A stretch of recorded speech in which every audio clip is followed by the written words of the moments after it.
juste le partage. Ok. Ah, je vois d'autres candidats qui arrivent. Donc, nous avons les 3 premiers.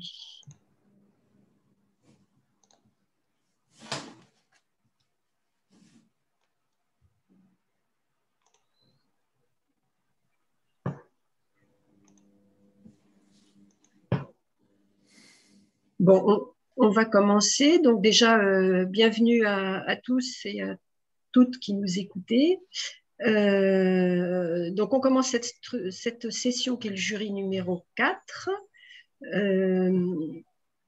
Nous avons 6 présentations. Donc je rappelle à chacun que les présentations doivent durer 10 minutes et on se laisse 5 minutes de questions. Donc 6 présentations qui vont nous permettre de parcourir différents matériaux, acier, bois béton, béton précontraint, métal et béton armé. Donc ça va être assez diversifié. Donc je propose à Sabra Boukafa de commencer sa présentation. Merci. Hello, Mrs. and Misters. I'm Sabra, I'm a civil engineer and a PhD student in Clermont-Auvergne and Tunis Salman Universities. Happy to be with you today to present a part of my subject of research which deals with compressed zone of the bint-column connection with partial stiffeners in doctoral thesis work which concerns the influence of stiffeners on local behavior of slender connections in steel structures.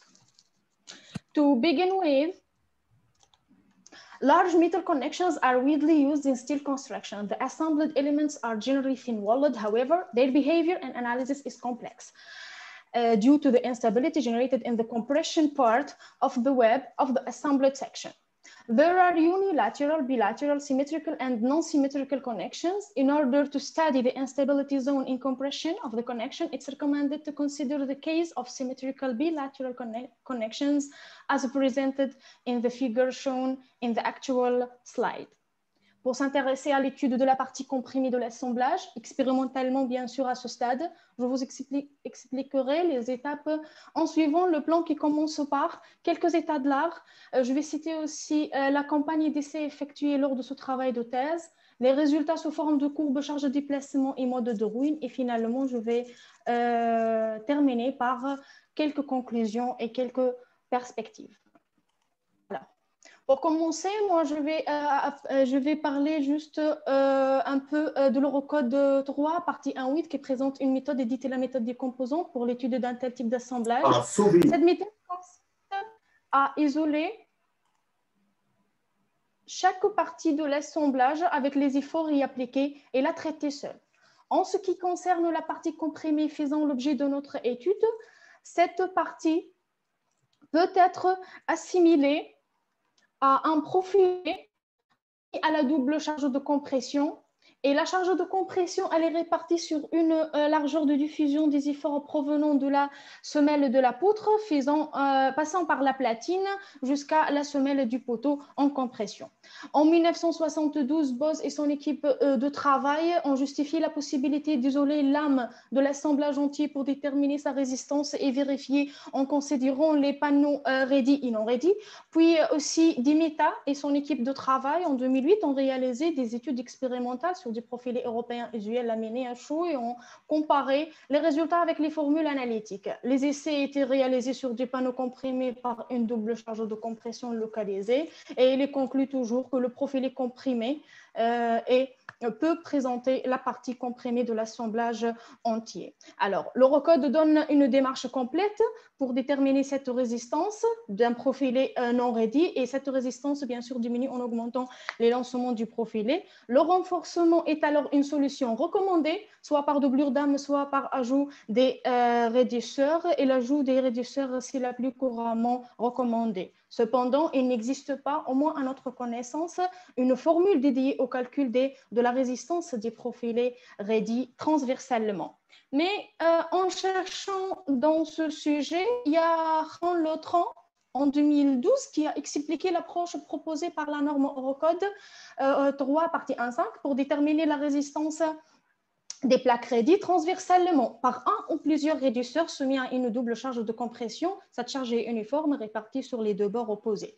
Les étapes de calcul basées initialement sur les réducteurs transversaux en considérant le comportement poteau et le comportement plaque, puis l'interaction entre ces deux types de flambement par le biais d'un coefficient de calibration. Cependant, le modèle équivalent à la zone comprimée est un profilé. La zone comprimée de l'assemblage est un profilé dont la présence des semelles et la répartition de la charge le fait un modèle très différent de celui d'une plaque raidie chargée sur ses bords. Dans ce qui suit alors, et dans le but majeur de déterminer la résistance des profilés raidis transversalement et non pas les plaques, ce projet de recherche commence par examiner l'efficacité et de chercher les formes possibles des réducteurs transversaux comprimés. Alors, je vais commencer par présenter la campagne d'essai effectuée lors de notre travail de thèse. Il s'agit de 12 éprouvettes testées qui vise à présenter la zone comprimée dans un panorama de poteaux d'un assemblage poteau symétrique.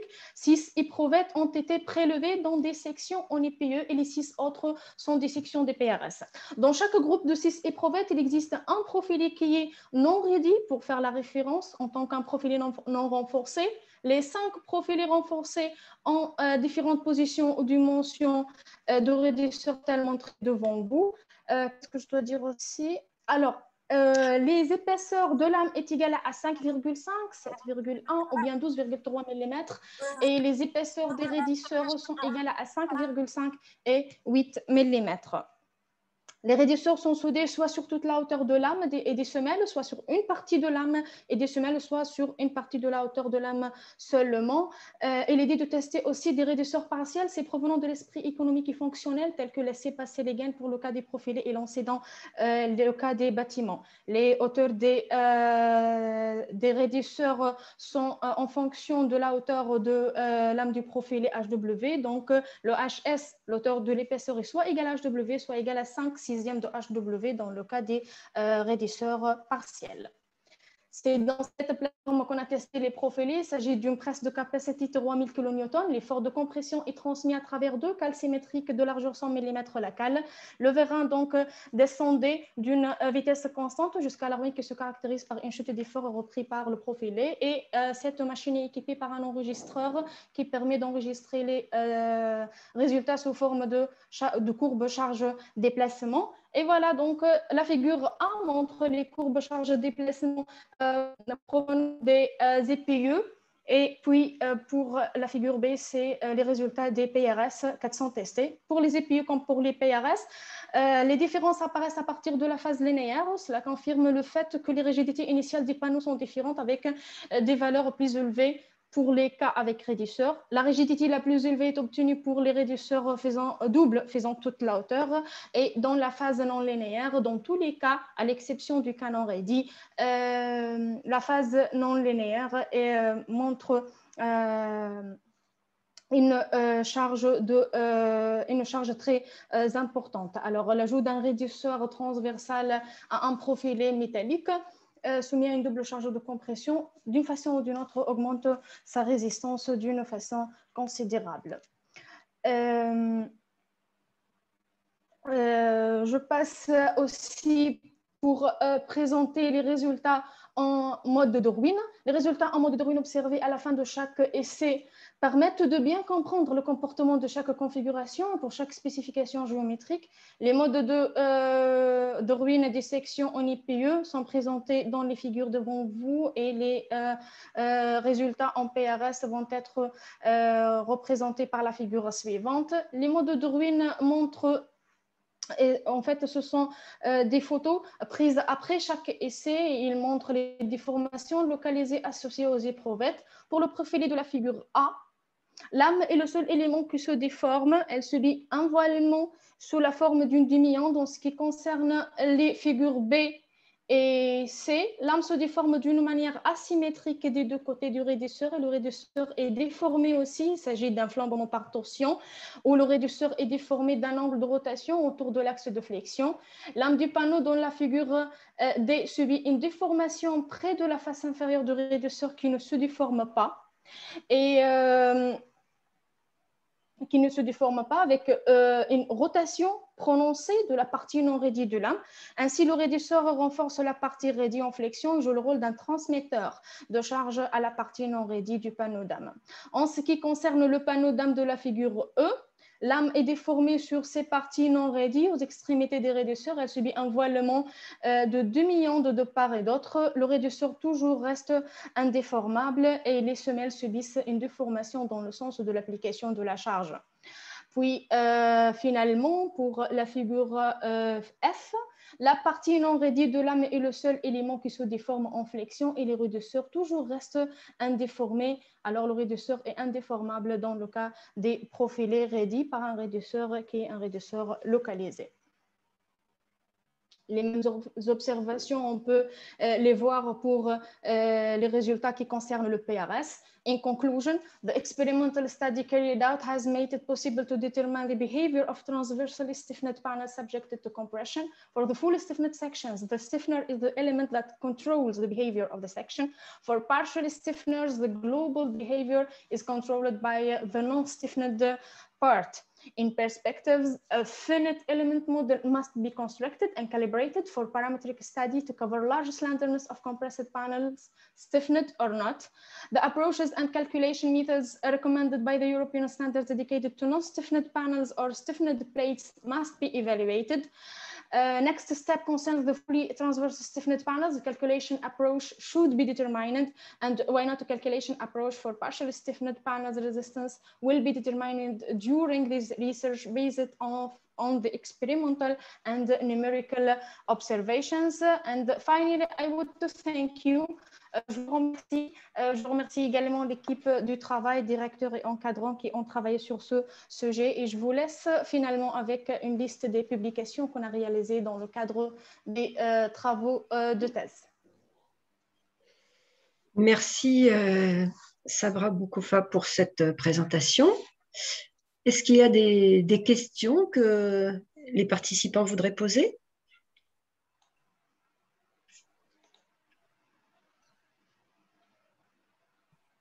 Non. Moi, j'aimerais bien qu'on revienne un petit peu plus haut au schéma qui montre les différents types, là, parce qu'après, ça a été un petit peu vite, donc je n'ai pas eu le temps de tout bien voir. Encore un peu plus haut. Un peu plus haut, là voilà. Ah oui, d'accord, ça y est, j'ai compris. Je me demandais pourquoi, quand je voyais les photos, j'avais l'impression qu'il y avait des choses identiques. Mais en fait, le raidisseur peut être d'un côté ou de l'autre, entre 2 et 3. Voilà. C'est pour ça que sur les photos, ça n'apparaissait pas. Ok. Alors moi, j'ai une question qui est parallèle, plus large. Dans le choix final, finalement, quels paramètres vous faites rentrer en compte ? Quels sont vos critères ? En fait, c'est la résistance. C'est la résistance, c'est le critère majeur, c'est-à-dire si on veut améliorer la résistance de double ou bien de 150% même pour un profilé non raidi, on doit ajouter un raidisseur double ou bien un raidisseur simple faisant toute la hauteur. Et puisqu'il n'y a pas de formule dédiée à ce type de profilé raidi transversalement dans l'Eurocode, on a essayé, ou bien le travail continue pour arriver à donner des démarches de calcul dédiées à ce type de profil ou bien ce type de raidisseurs transversaux comprimés. Puis donc, si on a des contraintes, comme j'ai déjà parlé, fonctionnelles, telles qu'on veut laisser passer les gaines ainsi de suite, on peut passer à utiliser une des configurations dont le raidisseur est partiel, c'est selon les besoins. Ainsi, cette partie non raidie, elle peut être augmentée jusqu'à la moitié de la hauteur de lame. Ici, on parle des profilés un peu élancés. Aussi bien, il n'y a pas de formule pour calculer ce type de raidissage. Ainsi, le plan de travail vise à déterminer des formules dédiées à ce type de raidissage en se basant sur ces observations, sur un modèle élément fini qui doit être calibré puis utilisé pour une étude paramétrique. Voilà. D'accord. Est-ce que vous ne pensez pas qu'il faudrait prendre en compte aussi d'autres critères qui ne sont pas mécaniques, mais plus liés à, par exemple, la maintenance de l'ouvrage ? Maintenant. En fait, oui, mais Je pensais à la base de l'entretien. l'étude était... Ouais. En fait, il faut pas oublier que ces profilés, en fait, représentent la partie comprimée d'un assemblage déjà. Assemblage poutre-poteau. Et voilà, donc ça entre dans une structure complète. Hein. Et je suppose que les formes même des réducteurs qui sont partiels ne gênent pas les actes de maintenance. Hein. Ok, merci pour vos réponses. Est-ce que dans le jury, il y aurait d'autres questions?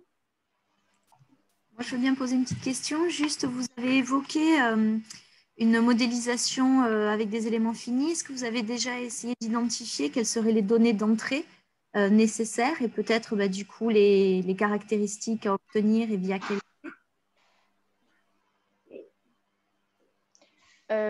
Oui, en fait, il est déjà installé ce modèle élément fini et c'est construit normalement, il sera construit sur Castin.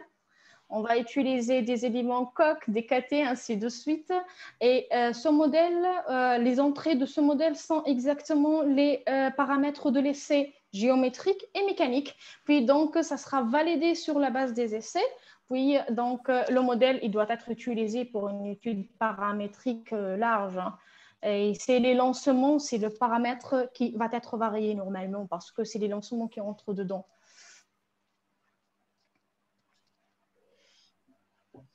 Bien, je pense que nous allons en rester là et passer au candidat suivant, Je dois arrêter le partage. s'il vous plaît. Donc, je propose à Yann Zousseau de prendre la main.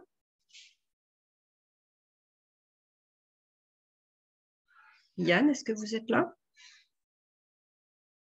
Oui, bonjour à tous. Excusez-moi. Oui, je suis là. Je vais partager mon écran. Voilà.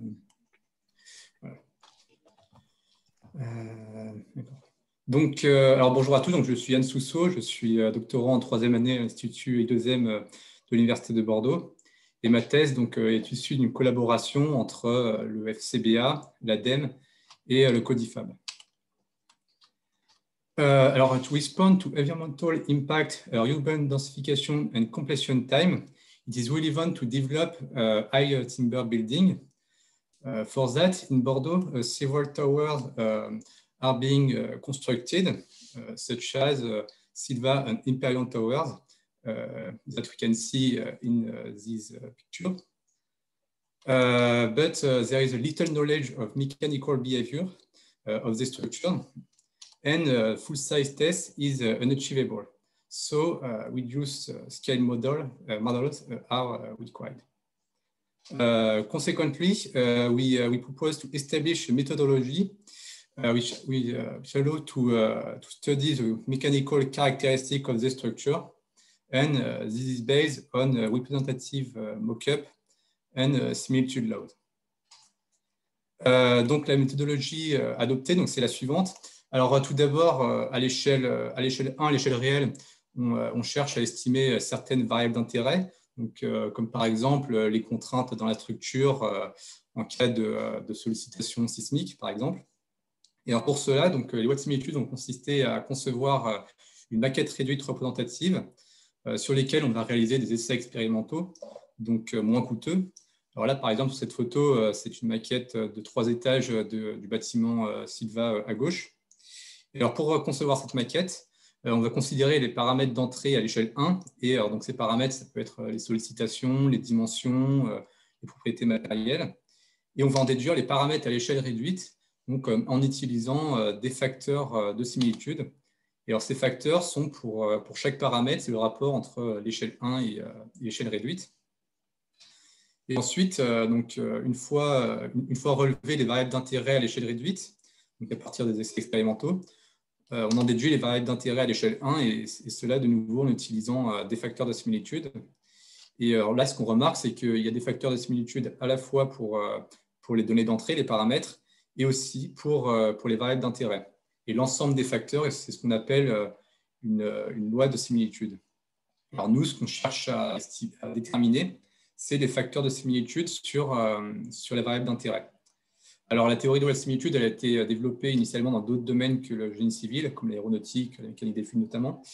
Très peu de données, en revanche, dans la construction bois.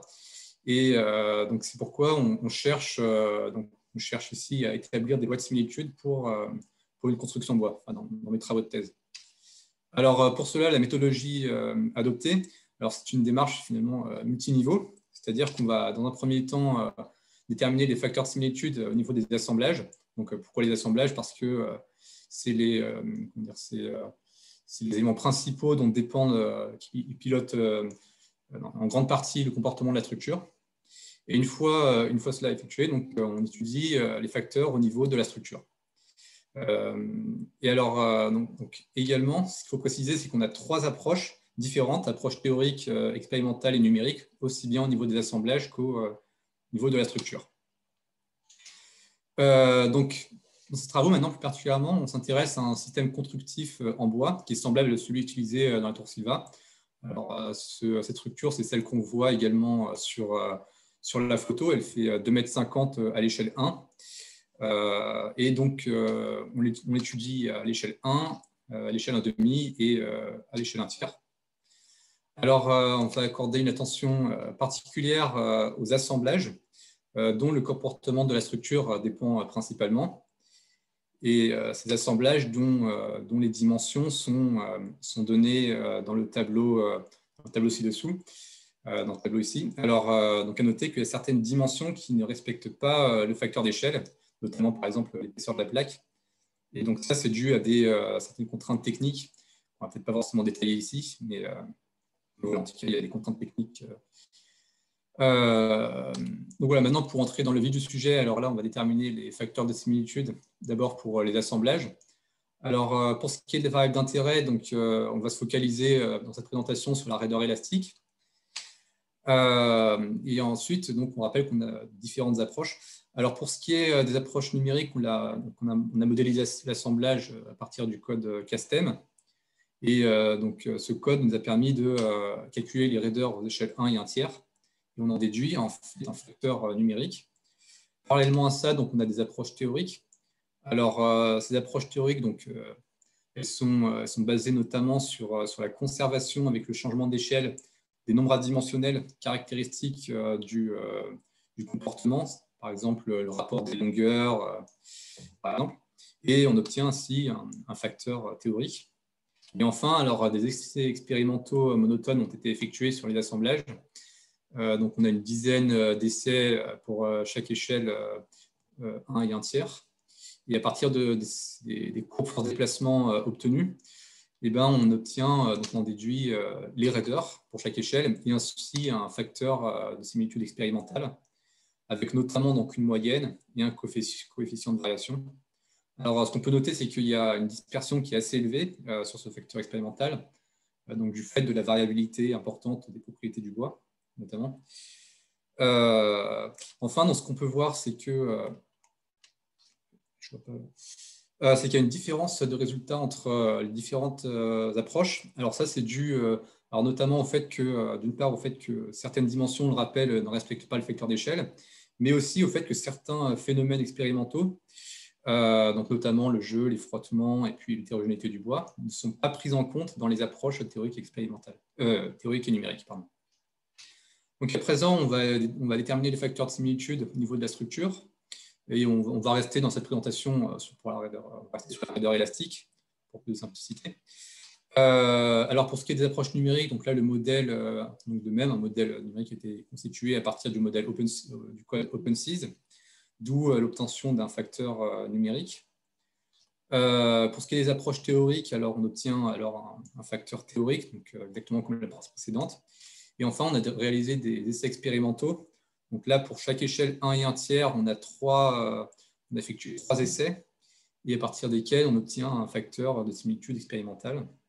Alors là, donc, la différence entre les approches, les différents résultats entre les approches est due notamment au fait que c'est toujours Ici, c'est la même chose, c'est que le facteur d'échelle n'est pas forcément respecté pour certaines dimensions. Mais aussi, c'est qu'il y a certains défauts dans les assemblages, a priori dans l'expérimental, qui fait que et ces défauts ils ne sont pas pris en compte dans les approches théoriques et numériques, d'où ces différences. Donc enfin, on peut aussi s'intéresser au coefficient d'amortissement hystérétique de la structure. Et ce coefficient d'amortissement, en fait, il est caractéristique du comportement cyclique. Alors, comportement cyclique, c'est-à-dire qu'on va imposer que la sollicitation elle va évoluer de façon cyclique, comme on peut le voir sur cette figure. Alors, pour ce qui est des approches numériques, donc on a modélisé le comportement cyclique de la structure et on obtient ainsi un facteur numérique. Alors, à noter que ce facteur de similitude, en fait, il va dépendre du cycle considéré, quoi. Parce qu'en fait, l'amortissement hystérétique, il est lié à l'air dans les boucles d'hystérésis, donc il va dépendre du cycle considéré, et ainsi de même pour le facteur de similitude. On a également donc, un facteur théorique, établi par les approches théoriques, et enfin, des essais expérimentaux cycliques ont été réalisés, donc environ 3 à l'échelle 1 et 3 à l'échelle 1 tiers sur la structure, et on obtient alors un facteur expérimental. Alors là, ce qu'on peut voir, c'est qu'il y a de nouveau une légère différence entre les différentes approches. Bon, elle est quand même plus faible que dans les cas précédents, la différence. Et c'est dû au fait que, alors là, c'est plus dû à la variabilité des résultats expérimentaux, ce qui peut expliquer, ce qui explique la différence. For conclusion, there are several methods which allow to estimate scale factor, such as numerical, experimental, and theoretical. But theoretical methods are not sufficient to estimate scale factor. Consequently, numerical models and experimental tests are necessary. In this presentation, little equation have been presented, but this equation could be presented in another presentation. It is a synthetic presentation. There are several aspects in progress. First one is to establish scale factor and structure behavior in dynamic seismic, for dynamic seismic behavior. For that, numerical models of the structure seismic behavior have been is being established with OpenSeas, as well as seismic tests on the structure with seismic table at FCBA Institute. A second aspect is to better understand the connection and structure scale factor through numerical models. Donc, c'est tout pour cette présentation. Donc, je vous remercie de votre attention. Merci pour votre présentation. Y a-t-il des questions parmi le jury? Moi, je veux bien commencer. Merci pour votre présentation. Donc, comme on l'a vu, il y avait quand même une dispersion assez importante au niveau des résultats, bon, ce qui est normal, et notamment, vous l'avez évoqué, avec un matériau tel que le bois. Alors, j'aurais voulu savoir si cette dispersion, vous aviez peut-être noté qu'elle augmentait quand l'échelle augmentait, ou au contraire non, et si elle était due qu'à la... Est-ce qu'il y avait aussi un effet peut-être de la température et de l'humidité? Et dernière petite partie de la question, si du coup, vous avez pu réfléchir à comment prendre en compte cette dispersion dans le modèle et dans le facteur numérique. Et, alors en fait, ce qu'il y a, c'est que on s'attendait effectivement avant les essais, avant le traitement des essais, que d'avoir une dispersion plus importante aux échelles réduites. Mais finalement, ce n'est pas exactement ce qu'on a constaté. Ce qui est finalement assez logique, étant donné que les variabilités des propriétés du bois, vu que le matériau est inchangé, le type de matériau est inchangé entre les différentes échelles, et la variabilité matérielle, qui est celle qui pilote la variabilité du comportement, la variabilité matérielle est globalement inchangée entre les différentes échelles.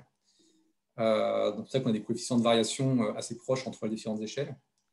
Après, donc, pour ce qui est de l'influence de la température, de l'humidité, alors nous, ce qu'on a fait, c'est qu'on n'a pas vraiment regardé l'influence de la température, Par contre, on a regardé l'influence de l'humidité, mais surtout de la masse volumique.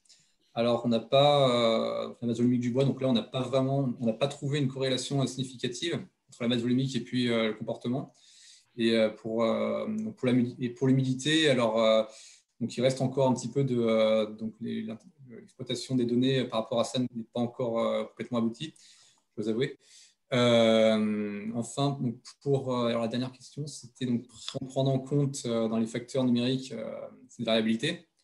Alors en fait, donc ce qu'on a fait, c'est qu'on a fait des simulations numériques, une campagne de simulation numérique qui permet justement alors déjà de déterminer, d'avoir une estimation des coefficients de variation au niveau des différentes échelles pour voir déjà si on retrouvait l'expérimental.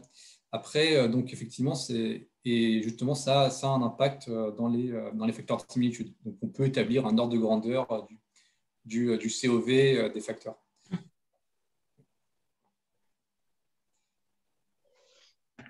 Oui, juste une dernière question pour ne pas déraper sur l'heure.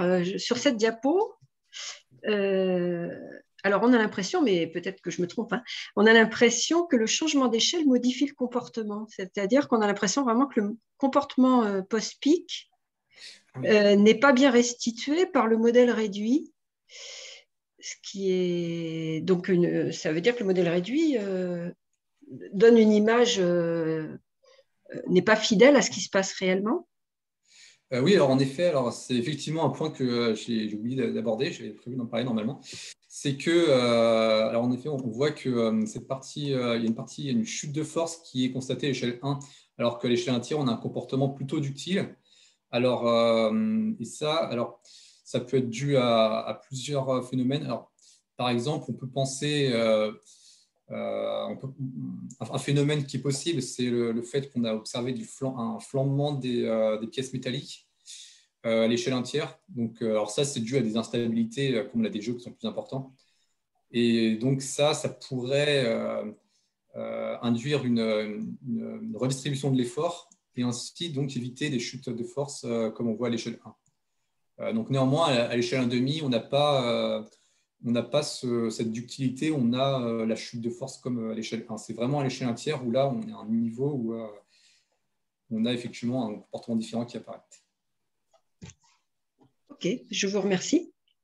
Il y avait peut-être une question de Sofiane, je crois. Oui, très rapide. Le pincement des boucles d'hystérésis, est-ce qu'il est proportionnel à quelque chose ou est-ce qu'il est toujours le même, ce degré de pincement là qu'on voit parce qu'on voit parfois à l'échelle 1 et à l'échelle 1 tiers, le degré de pincement n'est pas tout à fait. Comment tu peux l'expliquer? Alors oui, alors c'est vrai qu'il est légèrement différent. Bon, c'est quand même c'est quand même difficilement perceptible, mais effectivement, il y a une petite différence. Ouais. Alors normalement, si la similitude, on va dire les conditions de similitude, bon, même si je ne suis pas rentré dans les détails là-dessus, si elles étaient respectées, parfaitement respectées, on devrait avoir le même pincement, c'est-à-dire que le rapport entre comment dire, la force à l'origine et la force maximale sera totalement est conservé. Ce qui n'est pas le cas là, du coup.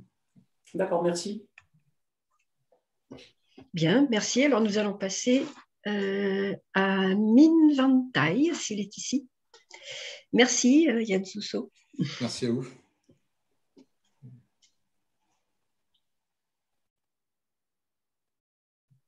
C'est à vous. Vous voyez bien mon écran? Parfaitement. Hello. Okay. Well, hello everybody. My name is Thai Minh Vang, and today I'm gonna present my study on the evaluation and optimization of the vibration behavior of the COT concrete composite floor. My thesis is the co-tutorship between University of Quebec in Chicoutimi and University of Bordeaux. So for a little bit of the context, nowadays in the mid and high-rise timber building, the COT panel was widely adopted to build the floor structure. So what is CLT? CLT is an industrial timber product that has many layers that glue together in a perpendicular to each other. So this type of panel to enhance more the performance, structural, and the acoustic, and also the thermal performance. We come to a solution that we add furthermore a concrete layer with the connector system to enhance the performance. And this concept is not quite not new. The timber concrete concept is dating in the years of 1930s to 1940s. This concept was used to build a timber concrete bridge and also to renew the existing floor using this concept. So for the objective of my study, we will research to evaluate the behavior of the COT concrete composite floors, and also the second objective is to optimize the COT concrete composite floor design. Bear in mind that the main focuses of this study is the vibrational behavior of the long span floor structure. Donc, pour commencer, on va commencer par les évaluations du connecteur individuel. Et j'ai choisi le connecteur de longue taille. Et pourquoi le connecteur longue taille? Parce que ce type de connecteur possède plusieurs avantages en termes de rigidité, de résistance, et en plus la ductilité. Mais tout ça, c'est un coût vraiment abordable. Donc, nous avons testé 60 échantillons qui composés de 13 configurations et sont soumises à au test cisaillement afin de évaluer l'influence des paramètres géométriques sur la performance de ces connecteurs. Il s'agit, c'est quoi s'agit la performance? La performance, c'est la rigidité, la résistance maximale et surtout le comportement, aussi le comportement à la rupture. Et donc, pour quelques remarques après le test de cisaillement, nous avons trouvé que en termes de rigidité, la rigidité, l'entaille le plus profond ne donne pas la rigidité le plus élevée. C'est à cause de la composition des lames transversales qui est beaucoup plus faible en termes de cisaillement roulant. Comme vous voyez ici, on a un pic de rigidité environ à 25 mm de profondeur. Et une fois la profondeur plus profonde, à 35 mm par exemple, on a une réduction de la rigidité. Par contre, la résistance maximale, il est quand même le plus simple à prédire, qu'il est vraiment dépendant fortement à la profondeur de l'entaille. Et d'autres variables comme la longueur de l'entaille, la longueur de vis ou l'épaisseur de béton ou la humidité du bois, il n'a pas l'impact significatif sur la performance globale du connecteur individuel. Nous avons aussi testé et validé un connecteur vraiment intéressant en termes que ce connecteur est vraiment déconstructible. On peut, à la fin du cycle de vie, on peut facilement désinstaller les deux vis de ce connecteur. Et en ce moment-là, le bois et le béton peuvent simplement séparer pour des valorisations après le cycle de vie. Ensuite, après tester les connecteurs l'entaille, nous avons décidé la forme géométrie de connecteur et on continue à tester la vibration des poutres composites CNT béton. Voici les images de 3 échantillons que nous avons testés avec une dimension de 1 mètre de largeur et 9 mètres de portée. Ces 3 panneaux-là, il a quand même différents disposition de connecteurs, un qui a aucun connecteur, les deux qui a l'un qui a un rang de connecteur et l'autre qui a 3 rangs de connecteurs. Donc, on va avoir des différents niveaux de composite entre les 3 échantillons. Et nous avons effectué les tests dynamiques et statiques. Tous ce sont destructifs. Et ce que nous avons trouvé grâce à ces tests, c'est que la fréquence fondamentale, il va augmenter quand il y a une présence de la couche de béton et aussi le système de connecteurs. Et un moment intéressant, c'est que le ratio d'amortissement modal, il va réduire lorsque la rigidité est augmentée. Donc, et ensuite, les prédictions de type analytique grâce à la méthode gamma dans le EURCOS 5, ce qui pourrait donner une prédiction vraiment corrélée avec les résultats expérimentaux. Et le remarque le plus important, c'est que il y a des possibilités de construire les planchers long portés avec ce type de structure de CNT béton composite. Et pour le deuxième objectif, nous avons formulé un problème d'optimisation multi-objectif. Nous avons pris le design de la bande de plancher de largeur 1 mètre que nous avons testé auparavant. Et avec les variables de design, il y a 8 variables au total. Les variables de CNT, de béton, de connecteur, des isolations, entre le bois et le béton et les éléments de protection au feu. Et nous avons déterminé aussi les 3 objectifs structuralement. C'est les objectifs dans l'épaisseur, la masse et le coût total pour construire ce plancher.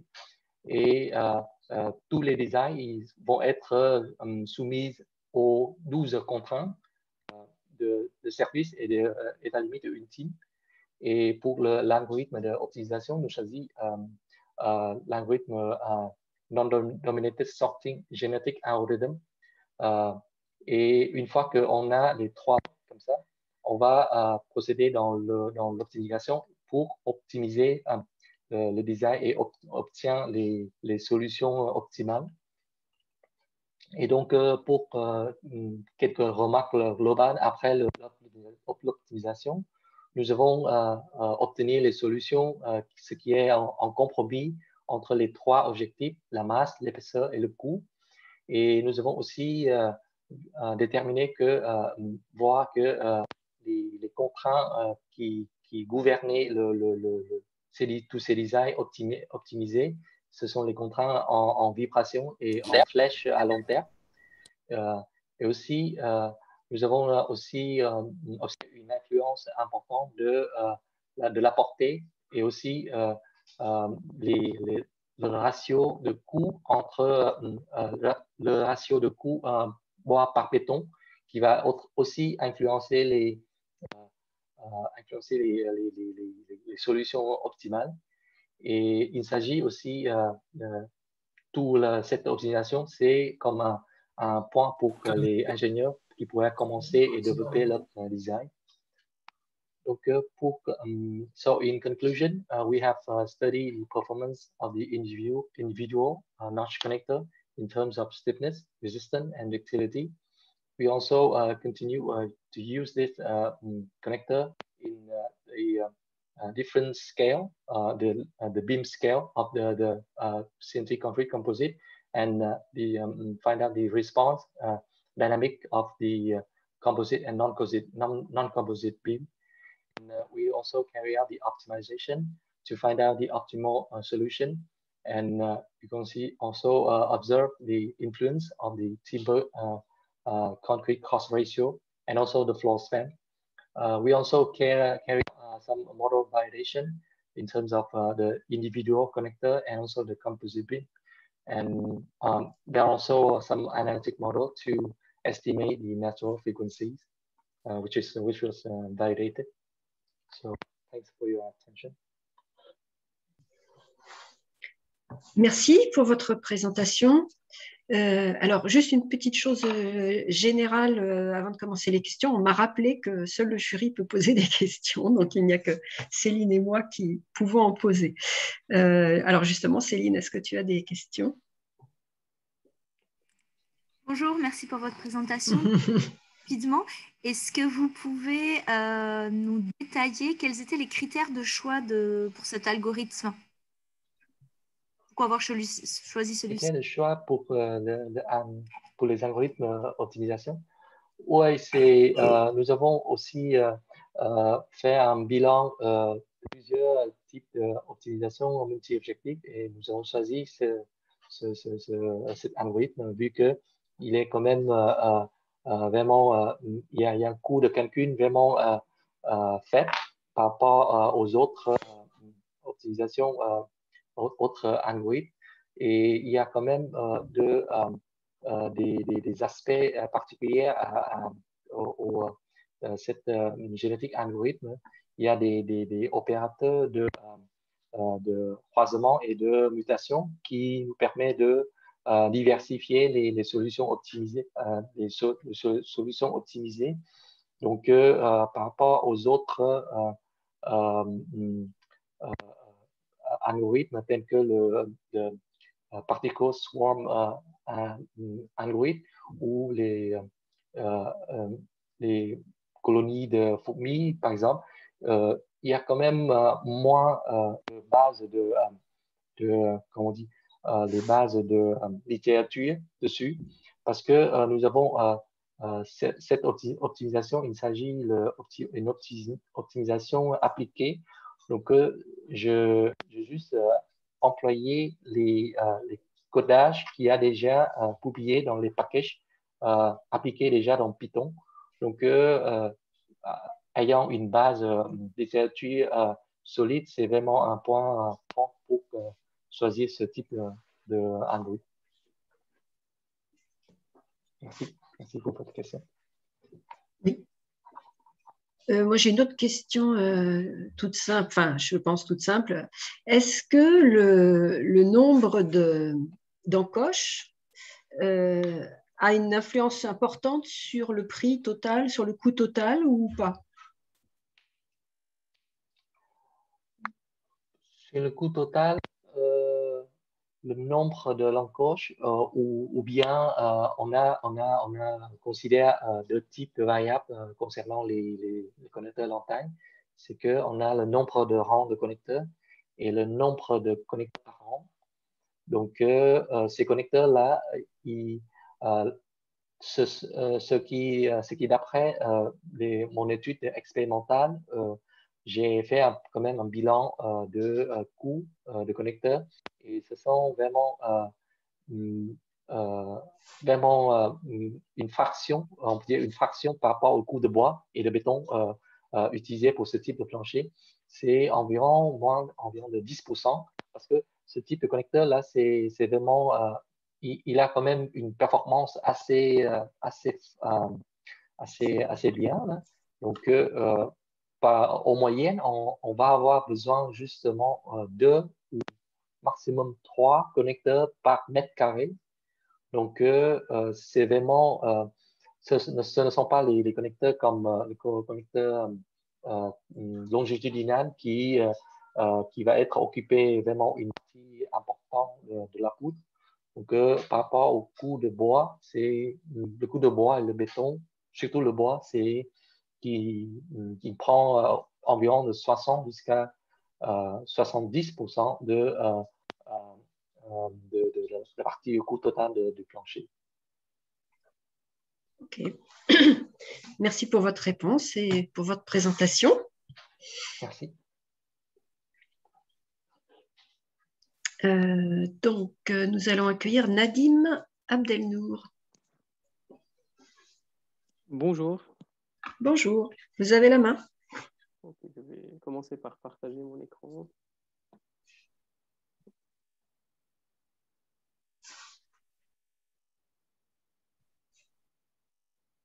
C'est bon? Très bien, allez-y. Okay.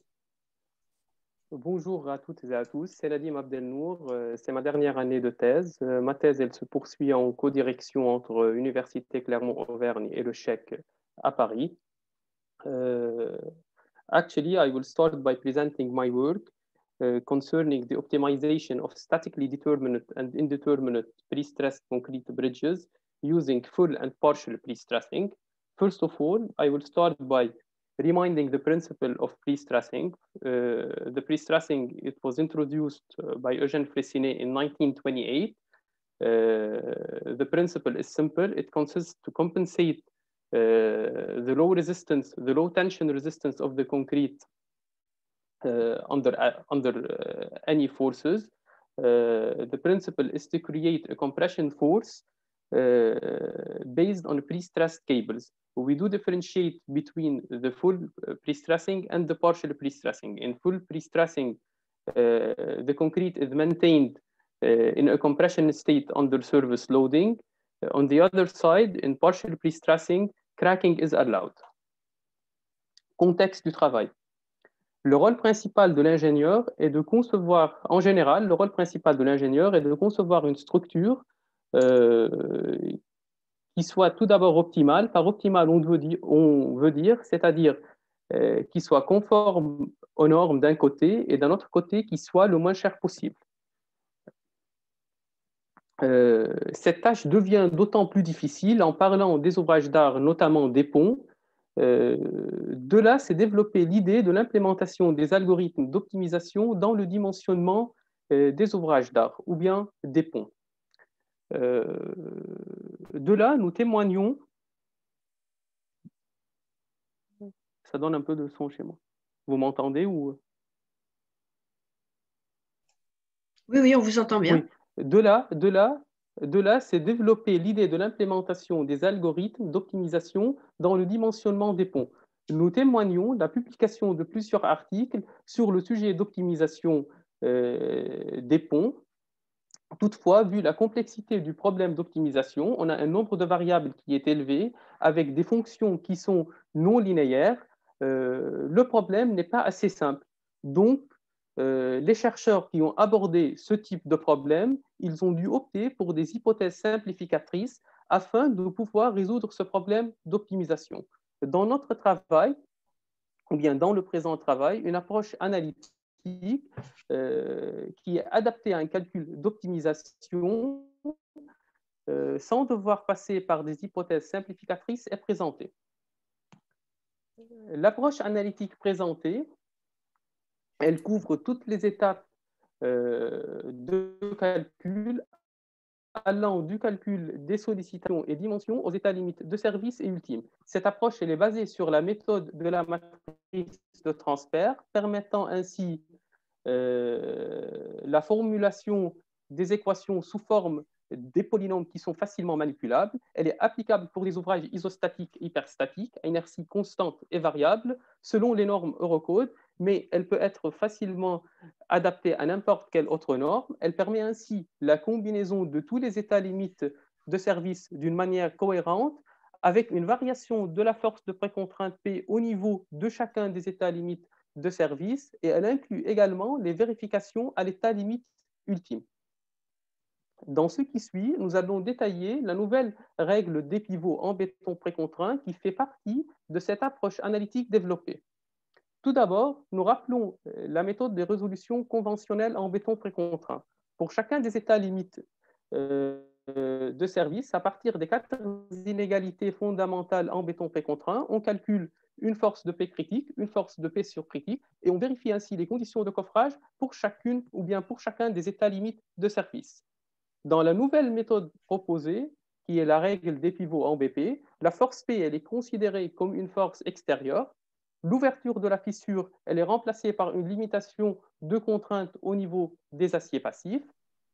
Pour une section en T à talon, et même pour le cas d'une section générale en caisson, on a pu définir la largeur de la section comme une fonction qui est linéairement variable le long de la hauteur de la section, ce qui nous a permis de calculer les propriétés mécaniques par intégration successive et par la suite formuler les équations d'équilibre de l'effort axial et du moment fléchissant en fonction de ses propriétés mécaniques. Et c'est ainsi qu'on a obtenu les équations principales de cette approche qui sont des équations polynomiales. Et ces équations sont bien applicables en précontrainte totale et en précontrainte partielle. Maintenant, en précontrainte totale, l'axe neutre il est toujours obtenu en résolvant l'équation générale qui est de la forme f de x égale à 0. Le domaine admissible il est délimité par 4 droites qui sont parallèles 2 à 2 de pentes respectives ρv et ρv'. Maintenant, en se déplaçant le long du domaine admissible et en parcourant les droites D1 jusqu'à D3, une seule contrainte admissible elle est atteinte. Aux intersections de deux droites, on a 2 contraintes admissibles qui sont atteintes. À l'intérieur du domaine admissible, aucune contrainte admissible n'est atteinte. On voit bien ici qu'on a pu, sur ce graphique-là, calculer analytiquement les valeurs de P critique, de P surcritique et de P max qui sont connues par les méthodes conventionnelles. Et on a en plus une marge des valeurs admissibles de la force de précontrainte P en précontrainte totale. On passe maintenant à la précontrainte partielle. En précontrainte partielle, c'est le même principe avec la seule différence que la limitation de contrainte de traction au niveau de la fibre inférieure du béton sous Mmax, elle est remplacée par une limitation de contrainte au niveau des aciers passifs. On voit bien une extension du domaine admissible en précontrainte partielle avec un gain significatif en Pmin. En plus, en précontrainte partielle, on a pu définir les valeurs de P critique, de P surcritique et de P max, et on a maintenant une marge de valeur en P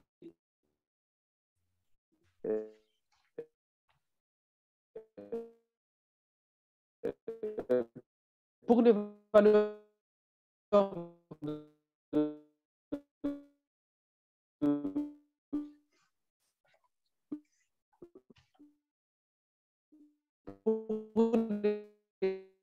valeurs de la précontrainte P en précontrainte partielle, ce qui n'était pas partielle. Et en précontrainte totale et en précontrainte partielle, la condition de coffrage elle est maintenant représentée dans le plan delta NP et on a obtenu un gain dans cette condition en précontrainte partielle pour des sections ayant des rapports de nu.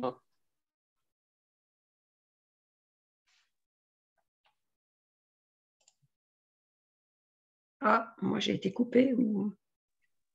Oui, je pensais que ça venait de moi, mais non, je pense que le candidat a perdu la connexion. Ça faisait déjà 1 minute qu'en fait, j'avais plus vraiment de son de qualité. Oui, ça a coupé, ouais.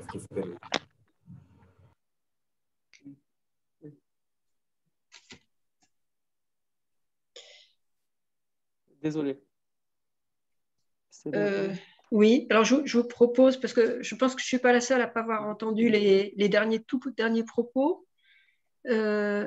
repartagez votre présentation. Oui, oui, je suis en train de repartager. Voilà.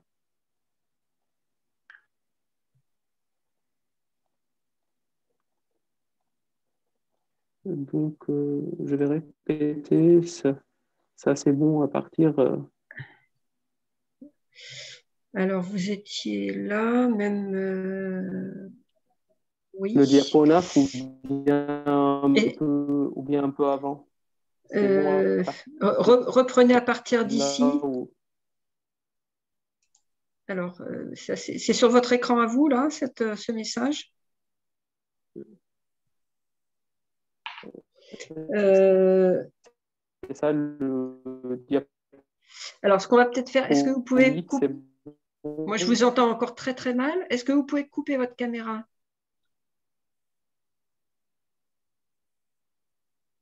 Peut-être que ça ira mieux. Voilà, vous m'entendez? Oui, oui, je vous entends très bien. Ah, je vous entends mieux, moi. Donc, peut-être que ça va aller mieux. Je vais vous laisser reprendre. Oui. Moi, au niveau du timing, j'étais à 6 minutes. J'espère que je ne me trompe pas. Donc, normalement, il vous reste 4 minutes maximum. D'accord? Vous m'entendez? Ah, je ne vous entends plus. oui, mais si je vais répéter des diapos, donc... Je ne vous entends pas.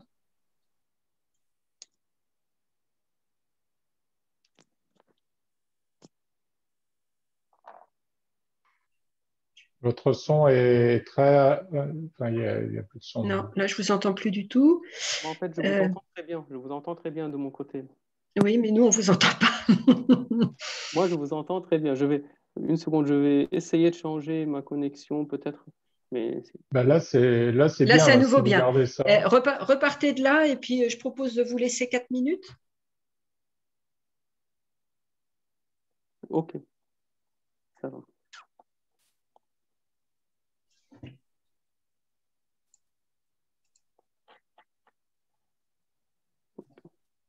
Ça va? Vous m'entendez maintenant? Oui, je vous entends. Je pense que nous vous entendons bien. Allez-y, profitez de là que c'est bon.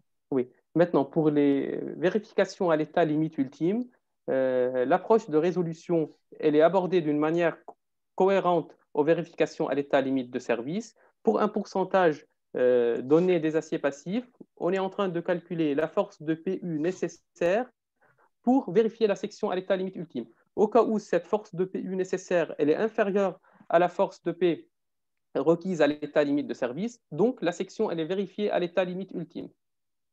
Procédure d'optimisation. Une procédure d'optimisation basée sur les algorithmes génétiques, elle a été programmée sur Scilab avec comme fonction objectif le coût total, englobant le coût de béton, le coût des aciers passifs, le coût des aciers actifs et le coût du coffrage, avec des contraintes géométriques et des contraintes de flexion qui ont été normalisées. Comme variable, on a les dimensions géométriques de la section, on a le nombre de barres AST et on a les configurations des câbles de précontrainte qui ont été introduites dans le programme sous forme de table de données.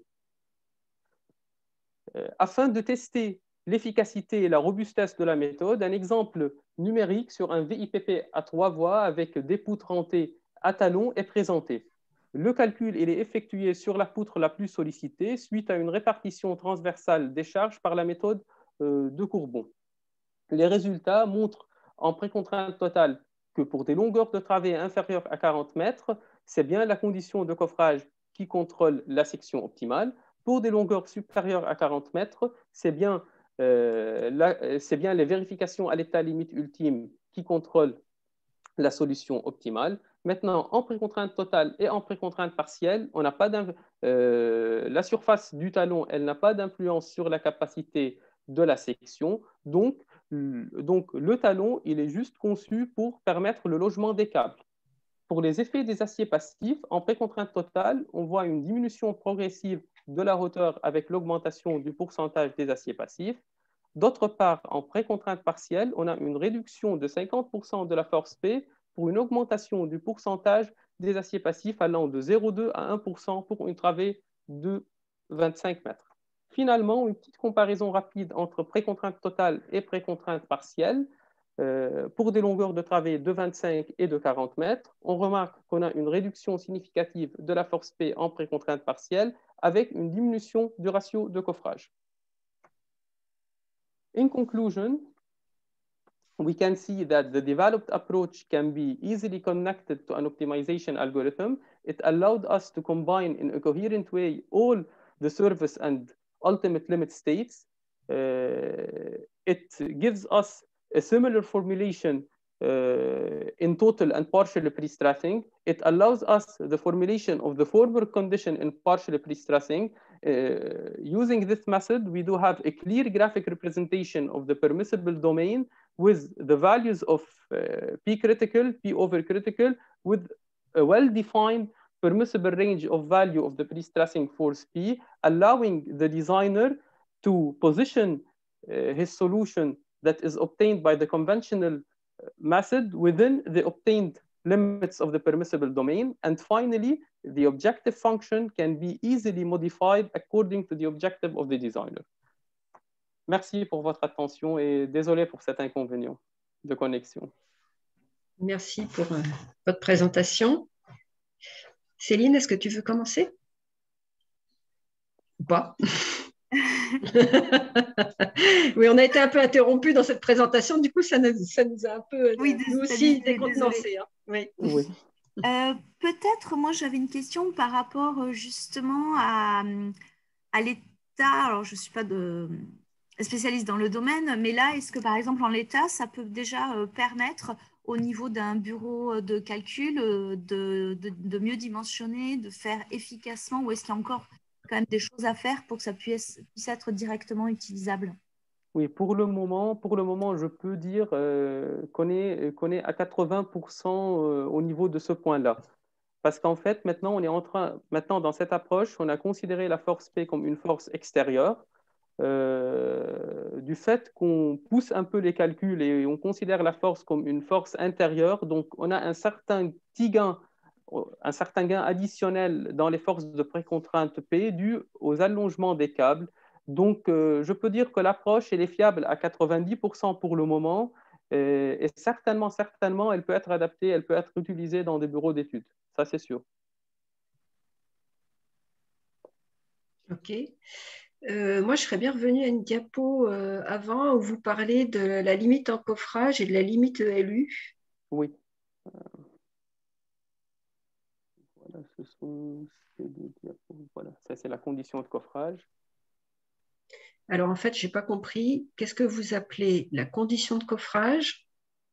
Qu'est-ce que représente ce critère? Et qu'est-ce que vous appelez la limite ELU? Ok, je vais commencer par la limite ELU. La limite ELU, ce sont des vérifications à l'état limite ultime ordinaire d'une section en béton armé, c'est ça. Ce sont des vérifications similaires.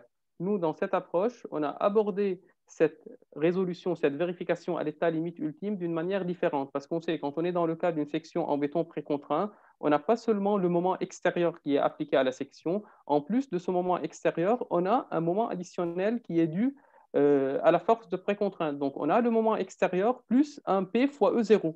Donc, à partir de ce P fois E0-là, on a une droite qui est tout à fait claire et l'intersection de cette droite avec le diagramme d'interaction qu'on connaît dans les calculs de BA, on peut trouver la force de PU nécessaire pour que la section correspondante soit vérifiée pour le pourcentage d'acier passif déterminé, précisé.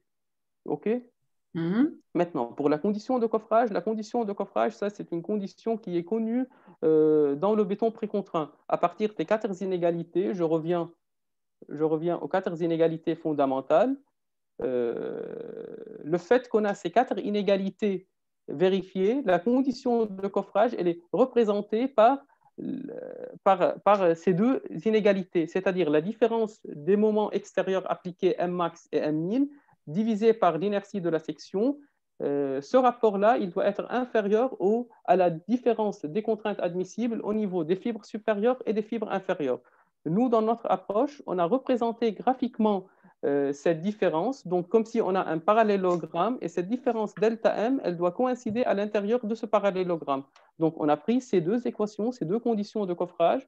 En fait, ce que vous appelez les conditions de coffrage, ce sont les limites de contraintes par rapport aux contraintes admissibles. C'est les critères de contraintes admissibles à l'ELS. Exactement. Ah, d'accord. Donc, vous comparez le critère ELU, qui est un critère de résistance ultime, et le critère de LS, qui est un critère de contrainte admissible. Non, on n'est pas en train de comparer un critère ELS. Dans l'histoire en fonction de la portée, là, revenez à votre diapo, parce que j'essaie de comprendre vraiment. Oui.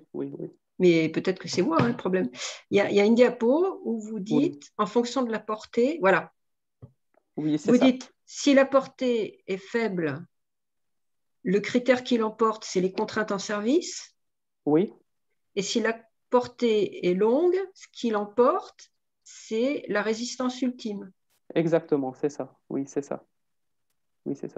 D'ailleurs, en fait, quand on fait le calcul, le critère de la condition de coffrage, il est atteint pour des portées qui sont petites. Quand on franchit des portées qui sont plus importantes, c'est la contrainte à l'état limite ultime qui devient saturée.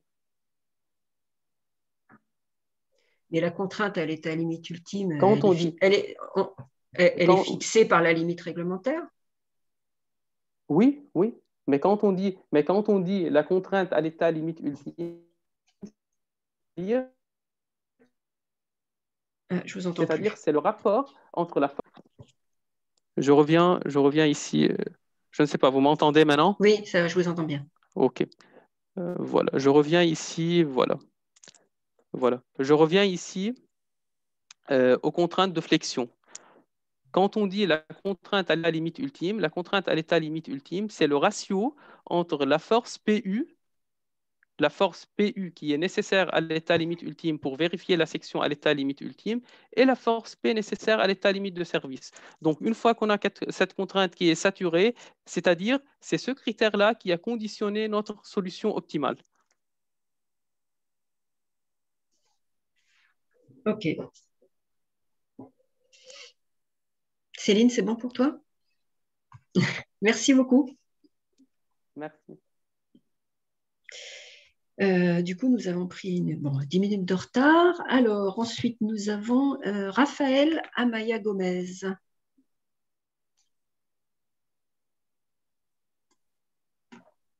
Bonjour. Bonjour. Donc, il faudrait que Nadim Abdelnour arrête son partage, je pense. Merci. Voilà. Vous avez la parole.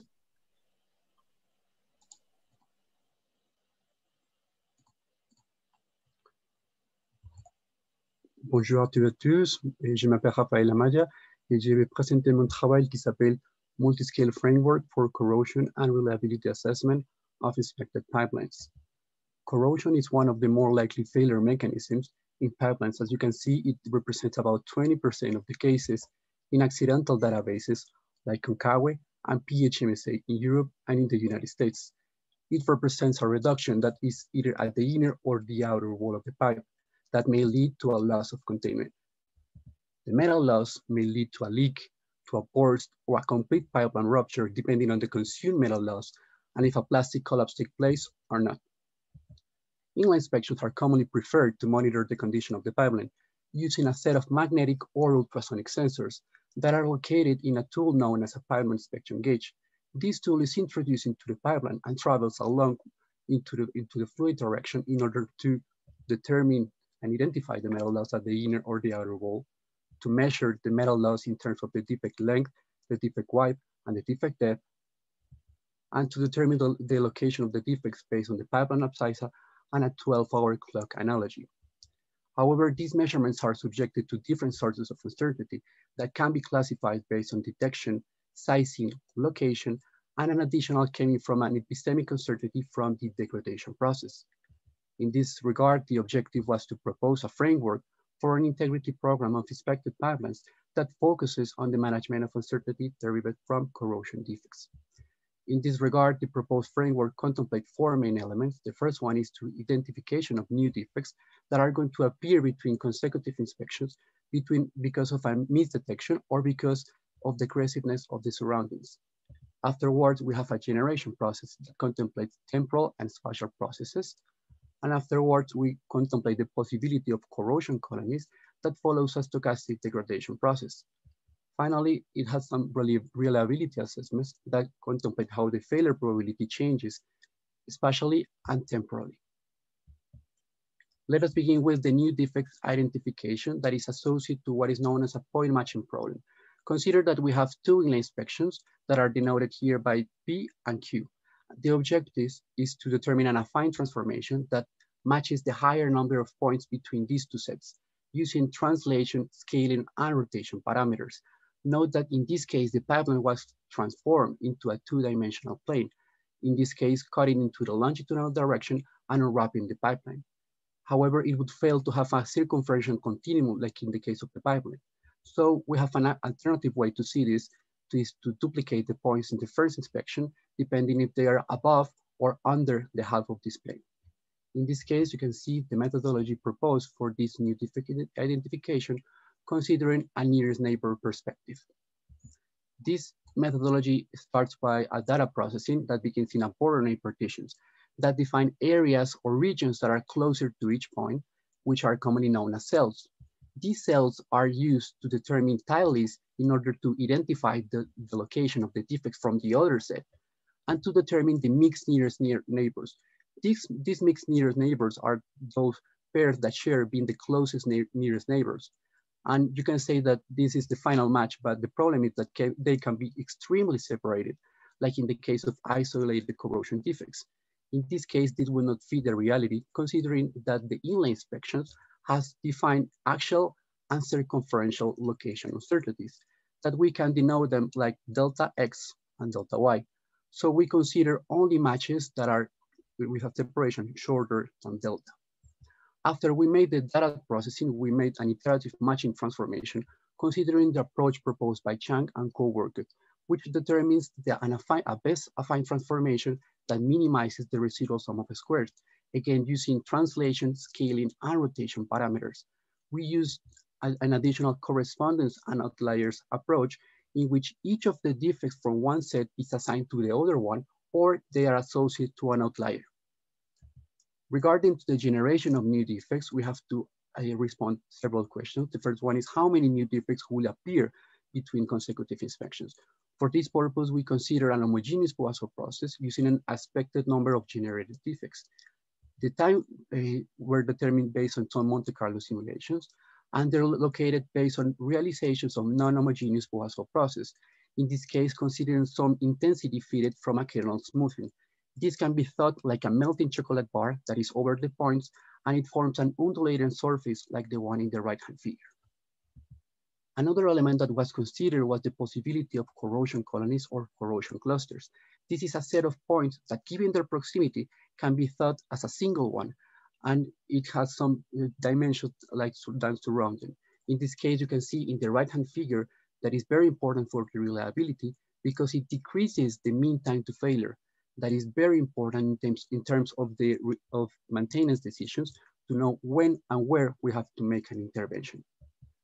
Each of these clusters follow a degradation process based on a Levy process. Basically, this process has a stationary and independent jumps, and it has some relevant sub-processes like a gamma or inverse Gaussian process. This process was selected because it has some numerical convenience in terms of the mean time to failure calculation. Finally, regarding to the reliability assessment, we implement a combined failure probability based on a Bor's criterion and a stress failure criterion, following by the dynamic segmentation and a failure region. In the first place, I want to explain you the dynamic segmentation. So consider that we have a static segment divided here, the pipeline with a dimension that is denoted here by D sub sec. And we determine the failure probability in each of these segments. Afterward, we shift 1 meter and determine the failure probability again. And we repeat this process until we have a superposition from the first case. Then we determine upper and lower envelopes in order to extract the spatial variability. The failure region determines the quartiles of the upper and lower envelope in order to evaluate the temporal evaluation. This approach was applied to a real case study, which basically is a 45-kilometer long. It crosses through 7 types of soil, like you can see in this figure, and near 2 urban areas. We count with 2 ILI measurements that are denoted here by ILI1 and ILI2. These measurements allow us to determine the expected number of generated defects. As I mentioned before, is determine how many new defects are going to appear between inspections. In this case, you can see the distribution of the defects with a 10-year generation process into segments of the pipeline. In this case, we can see, first of all, that the new defects are close to the already existing one, and in a higher proportion in those locations when we have a higher number of defects. Regarding to the clustering approach, we selected the one from the DMB method after we compare with different limit distances and with 2 synthetic learning approaches. Basically, when we apply this approach, we obtain more than 9,000 clusters with an average number of 4 defects per cluster. In this figure, I want to show you the failure region, and I want to describe you and remember that we have them from the dynamic segmentation from the quartiles of the upper and the lower envelopes here for each of the evaluation year. In this case, if we consider a threshold like the DMB low safety level, we can identify that we need to make an intervention between 8 to 12 years. And then we can focus in this case, in this time, like for instance, in 10 years, in the dynamic segmentation to identify which are the segments of the pipeline that we have to make focus on. In this case, you can see that, for instance, between the segment of 13 to 15 kilometers and the one from 31 to 35 kilometers, we have to make focus on to support further maintenance and further decisions in terms of repairs. And now, so regarding some conclusions that I want to explain to you, is that this work basically proposes a framework that incorporates all the uncertainty from inline inspection, in this case from the detection, the sizing, the location, and also from the epistemic uncertainty from the degradation process. In this case, we propose a methodology that identifies, analyzes, and simulates new corrosion defects. For the first place, we made an point matching alternative method that is completely alternative from the one that exists in the literature. And we propose to locate the defects based on a non-homogeneous Poisson process. Normally, it is associated to a complete spatial randomness. It means that it is completely distributed uniformly, but we made some complete spatial randomness tests and we determined that it fails in this case. Also, we can evaluate that we have an stochastic approach that incorporates the possibility of corrosion colonies or corrosion clusters. In this case, to evaluate and do not contemplate any of the critical segments in the pipeline. In this case, we propose a dynamic segmentation and a failure region to handle both spatial and temporal variability of the reliability calculations. Merci pour votre attention. Merci. Merci pour votre présentation. On est très très loin de mon domaine de recherche là. Mais c'était très intéressant. Céline, si tu as des questions, n'hésite pas. Alors, pour commencer, en fait, donc si j'ai bien compris, vous proposez une méthodologie pour faire une sorte de cartographie du développement de corrosion. Et selon l'évolution de cette cartographie, vous allez déterminer une probabilité de défaillance. C'est ça à peu près? Oui, c'est ça. Et est-ce que vous avez, peut-être pas encore, mais comment est-ce qu'on pourrait peut-être tenir compte de paramètres environnementaux ou matériels? C'est-à-dire si on a ici dû faire des réparations, qu'il y a peut-être des risques de corrosion galvanique, ou là peut-être qu'on un endroit où il y a un petit peu plus d'humidité, de sécheresse. Voilà. Est-ce que, par exemple, il y a d'autres paramètres que vous pouvez coupler à ces probabilités de défaillance? Oui, ça c'est une bonne question. Et je vais essayer en répondre en français et j'ai autre complémentaire en anglais si c'est possible. Mais en fait, on les a inclus dans les tests, mais je n'ai pas les montres ici dans les présentations. En fait, on a fait une étude pour différents paramètres des sols, l'humidité, l'acidité des sols. Et en fait, c'est aussi la protection parce que les toyaux, il a des protections à l'extérieur. Du coup, les inspections en ligne, ils permettent de savoir les parois, l'épaisseur des parois, qu'il s'agit des défaillances de la protection extérieure et du coup de la perte des métals. Et on peut aussi délimiter les types de sols. Et chaque type de sol, il a des propriétés particulières. Et on les a comparés, on a fait des différentes escales. Et en fait, pour démontrer où c'est les types les plus critiques segments.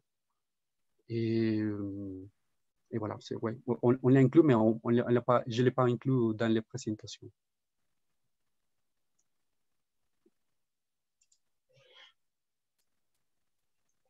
Ok, alors moi j'avais une question, mais qui peut paraître vraiment une question de candide parce que je ne connais pas du tout ce domaine. Dans l'inspection en génie civil, en fait, on a des parois qui peuvent être accessibles et qui en fait ne contiennent rien. Or, un pipeline, ça contient quelque chose. Alors ma question, qui peut paraître encore une fois très naïve, hein, est-ce qu'on peut faire l'inspection, le pipeline étant en service, c'est-à-dire contenant quelque chose? Non, c'est pour les transports de l'hydrocarbone. C'est ça, de la gasoline, de gaz naturel, et par exemple, des transports les plus grands. En fait, ces tuyaux, c'est des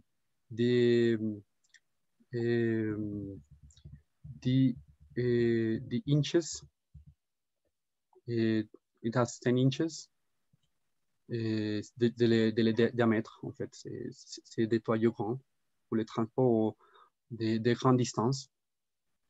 D'accord, mais est-ce qu'on est obligé, je dirais, de couper, enfin pas de couper, mais d'arrêter le transport qui doit se faire normalement à l'intérieur du pipeline pour pouvoir le mesurer? Non, ça c'est les bonnes choses parce que c'est pas nécessaire. On le peut faire et on utilise on continue parce que la force des fluides, c'est les forces moteurs pour le transport de l'utile. Ça c'est une bonne chose. On le fait chaque 2 ou 4 années et en fait, on le peut mesurer et déterminer la variabilité les plus critiques. C'est ça très intéressant. D'accord. Merci. Alors, il nous reste une personne. Merci beaucoup pour votre présentation. Il nous reste Marie-Alain. Merci.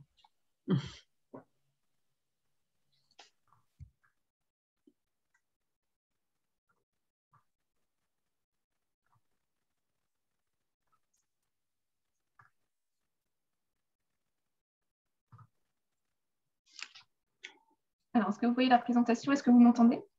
Oui, parfaitement. C'est bon pour vous? Oui, vous avez la parole. Merci. Donc, bonjour et bienvenue à la présentation de mes travaux de thèse donc, sur l'analyse de contraintes in situ dans les structures en béton armé. Donc, il s'agit d'une thèse CIFRE en collaboration entre l'entreprise Néon Grosse et l'Université Savoie-Mont-Blanc à travers ces laboratoires de recherche du LOCI et du CIB. Donc, dans un premier temps, je vais vous introduire ce sujet de thèse. So, the first point, it's about the French context. In fact, after a few years, France has needed to restore and build a country and reinforces concrete values in large quantities. But the design regulations specified the operating life were about 50 and 100. So nowadays, in 2021, it's the theoretical end of life of some structures. The second point is about internal context and the numerous accidents of bridges and buildings all around the world during the last few years. These accidents created material, but also human casualty. So we need to control if the structures are today also safe and they answer to Eurocode 2 regulation. So for that, we have developed a method to know if the stress in reinforces concrete elements in order to understand how buildings are used and also to have an idea of the evolution of structural health in time. Donc, pour vous présenter mes travaux de thèse, j'ai découpé cette présentation en 5 parties. Une première partie comprenant les objectifs et hypothèses qui ont encadré ce travail. Ensuite, la méthode complète sera présentée. Ensuite, je ferai un petit focus sur certains verrous scientifiques et techniques que nous avons dû résoudre. Et ensuite, je finirai par une présentation d'essais in situ avant de pouvoir conclure. Donc, les hypothèses principales qui encadrent ce travail sont le fait que l'on étudie un élément de structure qui est dans son domaine élastique linéaire pour de petites déformations et que le matériau est homogène et isotrope, ce qui permet d'utiliser la loi de comportement de Hooke qui stipule que les contraintes dépendent des déformations et des propriétés matériaux de l'élément. Nous avons également posé 3 objectifs principaux, notamment vis-à-vis de la concurrence. Le premier objectif, c'est de déterminer le tenseur de contrainte d'emprunt d'observation avec les 3 composantes qui sont sigma xx, sigma xy et tau xy. Et pour deuxième objectif, avoir une estimation de la valeur de ces composantes de l'ordre du MPa, de façon à savoir si on a un élément avec une contrainte de l'ordre de 2-3 MPa ou plutôt 20-21 MPa.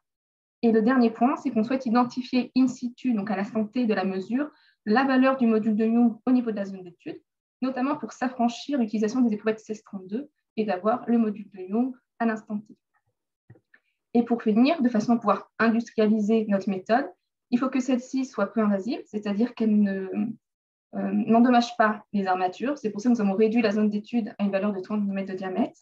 Il faut également que la méthode soit autonome sur site. Et enfin, que le temps de mesure soit raisonnable, suffisamment court, de façon à ne pas bloquer un ouvrage ou un bâtiment sur une longue durée. Donc, si je reviens maintenant à la loi de Hooke, celle-ci stipule que l'on doit déterminer notamment 2 éléments. Le premier élément, c'est la déformation de l'élément étudié. Et le second, c'est la valeur du module de Young, en prenant en compte que le coefficient de Poisson aura une valeur de 0,2 comme le stipule l'Eurocode 2. Donc, c'est-à-dire ici que notre méthode va avoir deux étapes. Une première étape sur déterminer les déformations et une deuxième étape d'identifier la valeur du module de Young de façon à, par la suite, via les calculs, pouvoir déterminer l'état de contrainte. Donc, je vais vous présenter ces deux étapes. Donc, la première étape, c'est la détermination des déformations par un relâchement local de contrainte couplé à de la corrélation d'images numériques. Donc, sur ces diaporamas, je vais vous présenter à gauche les étapes et à droite une vue avec les différents outils. Donc, dans un premier temps, nous prenons une photo de notre zone d'étude qui va correspondre à l'état contraint de notre élément. Puis, nous allons venir réaliser localement un usinage, un carottage, de façon à libérer quasi totalement les contraintes en surface de notre carotte. Puis, nous allons prendre une seconde image de cette zone d'étude, carottée, donc libérée de ces contraintes. Et en comparant les photos 1 et 2 par corrélation d'images numériques, nous pouvons déterminer le champ de déplacement en surface de notre carotte lors du relâchement de contrainte des contraintes. Donc, la corrélation d'images numériques permet donc de déterminer le déplacement des pixels entre la photo 1 et la photo 2 en travaillant sur les valeurs en nuances de gris des pixels. Et donc, à partir du champ de déformation que l'on peut obtenir, on peut par la suite calculer des déformations. Donc, le champ de déplacement, on peut calculer les déformations. Donc, voici pour la première étape. En ce qui concerne la deuxième étape, c'est l'identification du module de Young, mais cette fois-ci par un rechargement de la zone d'étude. Donc, pour cela, la carotte est extraite du mur. Et dans ce trou, on vient incorporer un outil de mise sous pression qui a été spécialement conçu pour notre méthode. On va par la suite prendre une première photo, donc cette zone d'étude, du mur avec à l'intérieur l'outil. Et cette photo correspond à un état non contraint de notre élément. Par la suite, on va venir mettre sous pression l'outil et on va prendre une deuxième photo du mur mis sous pression. En comparant ces deux photos, par corrélation d'images numériques, on obtient donc un champ de déplacement, donc ici radial vis-à-vis de la force radiale qu'on a appliquée dans le béton. Et de ce champ de déplacement, on peut par la suite en extraire une courbe de comportement, ici qui représente la norme des déplacements en fonction du rayon. Parallèlement à cela, on peut créer une modélisation par élément fini de notre zone d'étude avec une étude paramétrique de la valeur du module de Young, ce qui permet par ici, en fonction des différentes valeurs de module de Young, d'avoir différentes courbes de comportement. Et par la suite, on peut superposer notre valeur expérimentale à notre ABAC de façon à pouvoir faire une estimation de la valeur du module de Young. On peut également, en laboratoire, réutiliser les petites carottes que nous avons usinées, les tester dans le domaine élastique linéaire, de façon à réavoir une autre valeur du module de Young ou avoir des valeurs plus tard de module de Young. Donc, voici en ce qui concerne nos deux étapes. La première pour déterminer les déformations, la seconde pour déterminer le module de Young. Et ensuite, par le calcul, on peut déterminer l'état de contrainte et notamment les contraintes et directions principales de notre élément. Tout le challenge ici de la méthode, c'est qu'on souhaite avoir une précision de l'ordre de 1 MPa, ce qui signifie observer des déplacements in situ inférieurs au micromètre. Donc évidemment, pour cela, on a dû résoudre des verrous scientifiques et techniques. Donc je ne vais pas rentrer dans le détail ici, mais je vais vous en présenter quelques-uns. Donc le premier verrou, c'est de trouver le matériel qui puisse satisfaire notamment les exigences industrielles, et ici notamment qui puisse permettre une étude sur un élément petit qui est un poteau. Ensuite, pour la première étape, nous avons posé différentes questions, notamment quelle est la taille de la carotte à avoir pour obtenir une libération quasi totale des contraintes en surface de cette carotte. Ensuite, est-ce que le fait de lubrifier notre zone d'étude, est-ce que cela va entraîner des déformations hydriques parasites sur nos résultats? De même, est-ce que l'inclinaison de la caméra, et notamment l'inclinaison de l'axe optique vis-à-vis de notre zone d'étude, va-t-elle entraîner une erreur entre la déformation réelle sur le mur et la déformation perçue par le capteur? Et enfin, il a fallu déterminer et fixer toutes les caractéristiques propres à la corrélation d'images numériques. En ce qui concerne la deuxième étape, nous sommes posés des questions sur l'hypothèse d'homogénéité du béton. Est-ce qu'à cette petite échelle de quelques centimètres carrés, nous sommes toujours homogènes? Ensuite, quelle est la valeur pertinente à appliquer dans notre outil de mise sous pression de façon à pouvoir observer des déplacements, mais également à ne pas endommager et fissurer le béton aux alentours? Et enfin, nous avons dû développer des outils pour tout cela et également refixer les paramètres de corrélation d'images numériques pour cette nouvelle étape. Donc, tout ceci en prenant bien en compte que nous devons faire in fine une exploitation in situ de notre méthode, c'est-à-dire prendre en compte le fait que l'on peut être en présence d'embouis, d'avoir des variations de vent, des effets de convection, de température, également la présence d'armature, tout ça pour obtenir notre objectif de mesure qui est bien de l'ordre du micromètre. Donc, nous avons fait un essai in situ, que je vais vous présenter ici, qui a été réalisé sur une bibliothèque universitaire.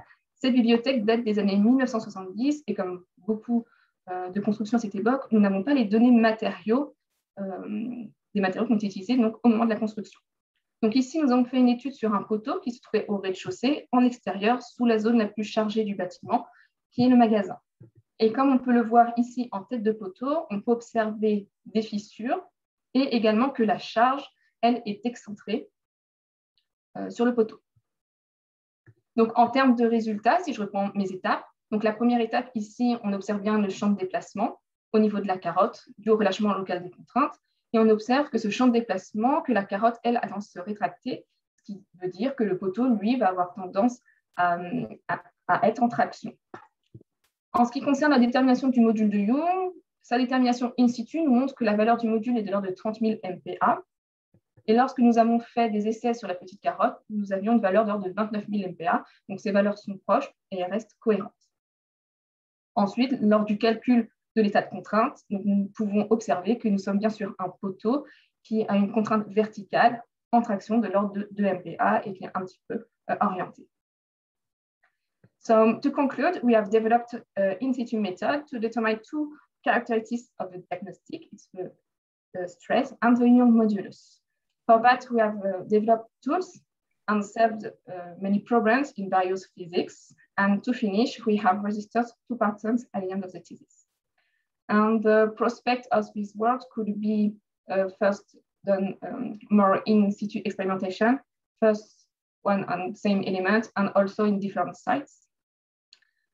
We could study also the effect of aging concrete on the results, try the method on different structures elements, and to finish, in order to industrialize the method, we could certify the bits. Donc, je vous remercie pour votre attention et reste à la disposition pour des questions. Merci. Merci pour votre présentation. Je me demandais si vous avez cherché, j'avais 2 questions, voilà. Quelle est l'influence du choix du diamètre de la carotte? Première question. Et deuxième question, est-ce que vous avez essayé de faire un lien entre le scléromètre et votre méthode? Alors, donc, la première question, on n'a pas essayé d'autres diamètres. On n'a fait que du diamètre 30 mm.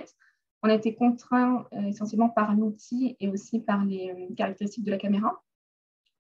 Et ensuite, non, on n'a pas fait d'essai avec un scléromètre. On a fait des essais en laboratoire donc, sur un poteau qui était mis en compression avec un vérin hydraulique. Donc, on connaissait la contrainte qui était appliquée dans le poteau. Et ensuite, nous, on a essayé de la déterminer avec notre méthode, avec notre précision du MP après. C'est quelque chose que vous comptez faire ultérieurement ou pas du tout? Avec le scléromètre? Non, on n'y a pas pensé, mais ce serait pourquoi pas envisageable. Et changer le diamètre? Alors, pour le moment, non, on n'a pas envisagé parce que ça permet notamment de pouvoir ne pas découper les armatures. On reste dans un diamètre qui est raisonnable. Et pour nous, tout le process, la méthode est calibré avec ce diamètre-là. Merci. Moi, j'avais une question. Donc là, vous déterminez en fait des paramètres matériaux sur une surface, plutôt.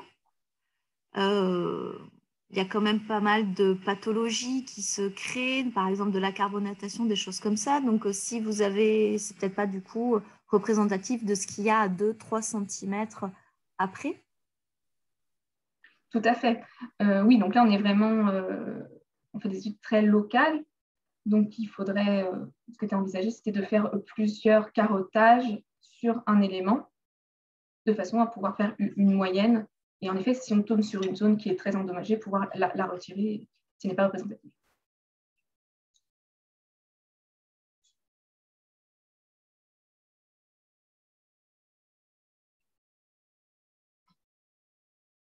C'est bon pour toi, Céline? C'est bon, merci beaucoup. Merci à vous. Bien, merci à vous.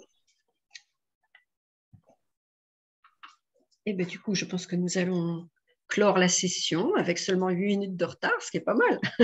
Oui, félicitations. Merci pour cette session très intéressante et pour la qualité de votre animation. On se rejoint donc pour la session 3 et il faut changer de lien et puis on va vous laisser de votre côté délibérer. Merci à tous les participants. Bonne fin de journée. Merci à tous. Merci Céline pour ce partage.